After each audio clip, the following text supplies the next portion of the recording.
দেশব্যাপী ৬৪ জেলার ক্ষুদে শিল্পীদের নিয়ে বাংলাদেশ জাতীয় শিল্পকলা একাডেমি আয়োজনে মঞ্চকুঁড়ি ও মঞ্চমুকুল পদক পেল ৩৯০ জন তরুণ তরুণী।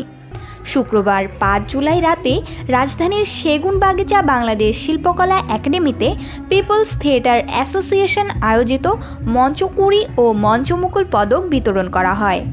জানা গেছে ২৬২টি শিশু কিশোর, আদিবাসী ও অবহেলিত শিশু কিশোর ও যুবনাট্য সংগঠনের সমন্বয়ে গঠিত পিপলস থিয়েটার অ্যাসোসিয়েশন বিগত ৩৩ বছর যাবৎ নানান কর্মকাণ্ড চালিয়ে যাচ্ছে।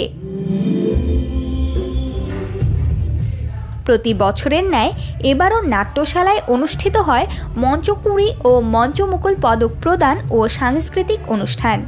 এবারে সারা বাংলাদেশ থেকে মোট ৩৯০ জনকে মঞ্চকুঁড়ি ও মঞ্চমুকুল পদক প্রদান করা হয়।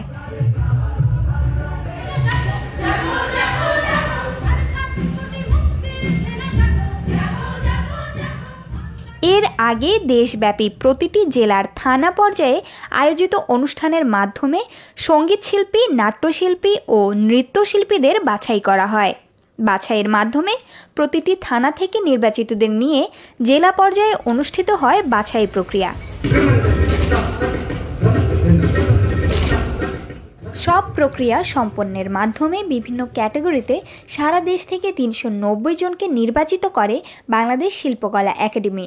নাটক, মঞ্চকুঁড়ি, মিথিলা সাহা নৃত্য, উমামা ইসলাম নাটক। অনুষ্ঠানে সভাপতি হিসেবে উপস্থিত হয়ে পুরস্কার তুলে দেন পিপলস থিয়েটারের প্রতিষ্ঠাতা, সভাপতি এবং বাংলাদেশ শিল্পকলা একাডেমির মহাপরিচালক লিয়াকত আলী লাকি।